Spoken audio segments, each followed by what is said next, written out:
Hi friends, இன்னைக்கு ரொம்பவே டேஸ்டியான குழந்தைங்கள்ல இருந்து பெரியவங்க வரைக்கும் ரொம்ப பிடிக்கிற ரெஸ்டாரண்ட் ஸ்டைல் எக் ஃப்ராங்கி தாங்க பார்க்க போறோம். வீட்டில் இருக்கக்கூடிய பொருளை வச்சு ரொம்ப சிம்பிளா டேஸ்டா அப்படியே ரெஸ்டாரண்ட் ஸ்டைல்ல எப்படி செய்யறதுன்னு தான் காமிச்சிருக்கேங்க. ரொம்ப சிம்பிளாவும் செஞ்சிடலாம், டேஸ்டும் சூப்பரா இருக்கும்.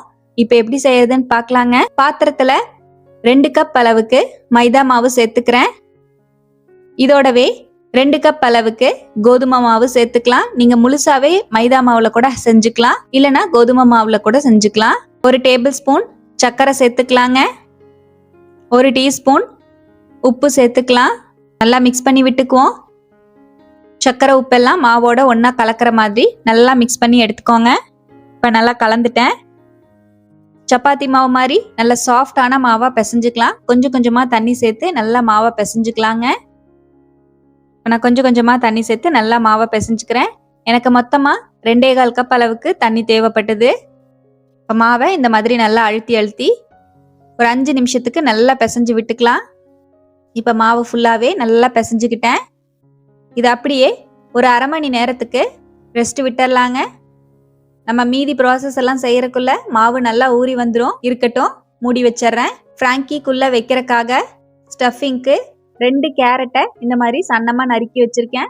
1 கேப்சிகமை சன்னமா நறுக்கி வச்சிருக்கேன். ஒரு 1/4 கப் அளவுக்கு கேபேஜையும் நறுக்கி வச்சிருக்கேன். உங்ககிட்ட எல்லோ கேப்சிகம் எல்லாம் இருந்தா கூட நீங்க சேர்த்துக்கலாம், ரொம்பவே நல்லா இருக்கும். 2 பெரிய வெங்காயத்தை இந்த மாதிரி பொடியா சன்னமா நறுக்கி வச்சிருக்கேன். இருக்கட்டும். பேன்ல 1 டேபிள் ஸ்பூன் ஆயில் சேர்த்துக்கலாம். 1 டேபிள் ஸ்பூன் கட் பண்ணின இஞ்சி சேர்த்துக்கிறேன். 1 டேபிள் ஸ்பூன் கட் பண்ணின பூண்டு சேர்த்துக்கலாம். 2 பச்சை மிளகாயை பொடியா கட் பண்ணிட்டு ஆட் பண்ணிக்கலாங்க. ஹை ஃப்ளேம்ல வச்சு நல்லா வதக்கி விட்டுக்கலாம். இதோடவே நம்ம கட் பண்ணி வச்சிருக்கிற காய் எல்லாத்தையும் ஆட் பண்ணிக்கலாம். கட் பண்ணி வச்சிருக்கிற வெங்காயத்தை ஃபர்ஸ்ட் சேர்த்துக்கிறேன். கேரட், முட்டைக்கோஸ், கேப்சிகமையும் சேர்த்துக்கலாம். எல்லாத்தையும் சேர்த்துட்டு ஹை ஃப்ளேம்ல வச்சு நல்லா வதக்கி விட்டுக்கோங்க. காய் எல்லாமே நம்ம சன்னமா நறுக்கி இருக்கிறனால ரொம்ப நேரம் வேக வைக்கணும்னு அவசியம் கிடையாது. நம்ம ஹை ஃப்ளேம்ல வதக்கும் போதே நல்லா காய் வெந்துடும். இப்போ எல்லாத்தையும் சேர்த்து நல்லா கலந்துக்கிட்டேன். காய்க்கு தேவையான அளவுக்கு உப்பு சேர்த்துக்கலாம். 1 டீஸ்பூன் உப்பு சேர்த்துக்கிறேன். 2 டீஸ்பூன் கொத்தமல்லி பொடி சேர்த்துக்கலாம். 1 டீஸ்பூன் மிளகாய் பொடி சேர்த்துக்கலாம். அரை டீஸ்பூன் மஞ்சள் பொடி சேர்த்துக்கலாம். நல்லா ஹை ஃப்ளேமில் வச்சு கலந்து விட்டுக்கலாங்க. காய் வதக்கிற ப்ராசஸ் ஹை ஃப்ளேமில் வச்சே பண்ணிக்கோங்க. அப்போ தான் காயோட கிரன்ச்சினஸ் குறையாமல் இருக்கும். இப்போ நல்லா இந்த மாதிரி ஃபுல்லாகவே கலந்து விட்டுட்டேன். இப்போ நல்லா கலந்துட்டு இதோடவே 1 டீஸ்பூன் சோயா சாஸ் சேர்த்துக்கலாம். 1 டீஸ்பூன் டொமேட்டோ சாஸ் சேர்த்துக்கலாம். நல்லா மிக்ஸ் பண்ணி விட்டுக்கலாம். இப்போ நல்லா கலந்து விட்டுட்டேன். அவ்வளோதான், நம்ம உள்ள வைக்கிற ஸ்டஃபிங் ரெடி ஆயிடுச்சுங்க. இது அப்படியே இருக்கட்டும். நம்ம மாவு திரட்டி எடுத்துக்கலாங்க.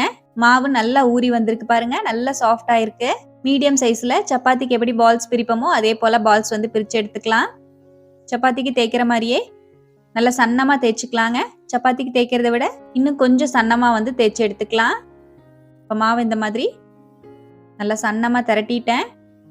இந்த அளவுக்கு சன்னமா திரட்டி எடுத்துக்கோங்க.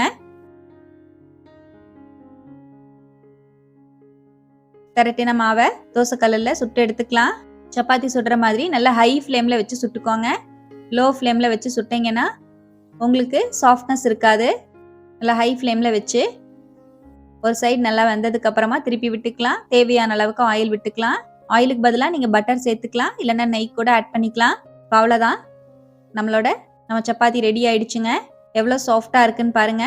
நம்ம ஃப்ராங்கி வச்சு சாப்பிடும்போது சூப்பராக இருக்கும், நல்ல சாஃப்டாக இருக்கும். இந்த அளவுக்கு சாஃப்டாக ரெடி பண்ணிட்டு இப்போ நம்ம ஸ்டஃபிங் எப்படி வைக்கிறதுன்னு பார்க்கலாம். நான் ஸ்டஃபிங்கோடவே ஒரு 3 முட்டையாக வேக வச்சு இந்த மாதிரி கட் பண்ணி வச்சுருக்கேன். ஒரு முட்டையும் 4ஆக கட் பண்ணி எடுத்து வச்சுருக்கேன். நீங்கள் முட்டைக்கு பதிலாக பன்னீர் சேர்த்துக்கலாம், இல்லைன்னா மஷ்ரூம் கூட சேர்த்துக்கலாம், ரொம்ப டேஸ்ட்டாக இருக்கும். பன்னீரும் மஷ்ரூமும் நம்ம காய் வதக்கும் போதே வதக்கிட்டு ஆட் பண்ணிக்கோங்க. இப்போ நான் ஒரு சப்பாத்தி எடுத்து வச்சுருக்கேங்க. இதில் 1 டீஸ்பூன் மயோனஸ் சேர்த்துக்கலாம். நல்லா தடவி விட்டுட்டு 1 டீஸ்பூன் சில்லி சாஸ் சேர்த்துக்கிறேன். நல்லா தடவி விட்டுக்கலாம். உங்ககிட்ட மின்ட் சட்னி இருந்தால் கூட நீங்கள் சேர்த்துக்கலாம், ரொம்ப டேஸ்ட்டாக இருக்கும். தேவையான அளவுக்கு நம்ம ஸ்டஃபிங்கை உள்ள வச்சுக்கலாங்க. காயே பிடிக்காதுங்கிற குழந்தைங்களுக்கு இந்த மாதிரி ஸ்டஃபிங் வச்சு ரோல் மாதிரி பண்ணி கொடுத்தீங்கன்னா ரொம்பவே என்ஜாய் பண்ணி சாப்பிடுவாங்க. இப்போ நம்ம எக்கு வச்சுக்கலாம். எக்கையும் வச்சுட்டேன். மேலே கொஞ்சமாக பச்சை வெங்காயம் கட் பண்ணிட்டு வச்சுருக்கேன். தேவையான அளவுக்கு டொமேட்டோ சாஸ் இந்த மாதிரி சேர்த்துக்கலாம். கொஞ்சமாக புளிப்புக்காக லெமன் சேர்த்துக்கலாம். ஒரு 2-3 ட்ராப்ஸ் லெமன் சேர்த்துக்கிறேன். சேர்த்துட்டு இப்போ நம்ம ஃப்ராங்கி ரோல் பண்ணிக்கலாங்க. பண்ற மாதிரி பண்ணிக்கோங்க. நல்லா டைட்டா வந்து ரோல் பண்ணிக்கோங்க. நம்மளோட சூப்பரான எக் ஃப்ராங்கி ரெடி ஆயிடுச்சுங்க. இது அப்படியே கூட குழந்தைங்களுக்கு கொடுக்கலாம். இல்லைன்னா இந்த மாதிரி கடையில் கிடைக்கிற மாதிரி பட்டர் ஷீட் வச்சு நீங்க வந்து மடிச்சு கூட கொடுக்கலாம். பட்டர் ஷீட் வச்சு இந்த மாதிரி பண்ணிட்டு இந்த மாதிரி ரோல் பண்ணீங்கன்னா உங்களுக்கு வெளியே வராம இருக்கும். அவ்வளவுதான், சூப்பர் டேஸ்டியான எக் ஃப்ராங்கி ரெடிங்க. இப்போ இன்னொன்னும் அதே போல ரெடி பண்ணிக்கலாம். மயனஸ் சேர்த்துக்கலாம், டொமேட்டோ சாஸ் சேர்த்துக்கலாம். மயனஸ் டொமேட்டோ சாஸ் எல்லாம் உங்க டேஸ்ட்டுக்கு தகுந்த மாதிரி நீங்க ஆட் பண்ணிக்கோங்க. ஃபில்லிங் வச்சுக்கலாம், எக்கு மேலே வச்சுக்கலாம், லெமன் ஜூஸ் சேர்த்துக்கிறேன். இப்போ ரோல் பண்ணிக்கலாம். அவ்வளோதான், நம்மளோட எக் ஃப்ராங்கி சூப்பராக ரெடி ஆயிடுச்சு. இது வந்து பாக்கெட் மாதிரி இருக்கிற பட்டர் ஷீட்டுங்க. இதுக்குள்ளே இப்போ நம்ம வச்சு இந்த மாதிரி ரோல் பண்ணிக்கலாம். குழந்தைங்களுக்கு இந்த மாதிரி கையில் வந்து கொடுத்துட்டீங்கன்னா ரொம்ப வந்து லைக் பண்ணி சாப்பிடுவாங்க. அவ்வளோதான், டேஸ்டியான எக் ஃப்ராங்கி ரெஸ்டாரண்ட் ஸ்டைல் சூப்பராக ரெடி ஆயிடுச்சு. வீட்டில் இருக்கக்கூடிய பொருளை வச்சு கண்டிப்பாக இது போல் நீங்களும் வீட்லேயே ட்ரை பண்ணி பாருங்க. ட்ரை பண்ணி பார்த்துட்டு எப்படி வந்ததுன்னு கமெண்ட்லேயும் என் கூட மறக்காமல் ஷேர் பண்ணிக்கோங்க. நம்ம சேனலை இப்போ தான் ஃபஸ்ட் டைம் பார்க்குறீங்கன்னா சப்ஸ்கிரைப் பண்ணிக்கோங்க, லைக் பண்ணிக்கோங்க. ஃப்ரெண்ட்ஸ் அண்ட் ரிலேட்டிவ்ஸோட ஷேர் பண்ண மறந்துடாதீங்க ஃப்ரெண்ட்ஸ். தேங்க்யூ.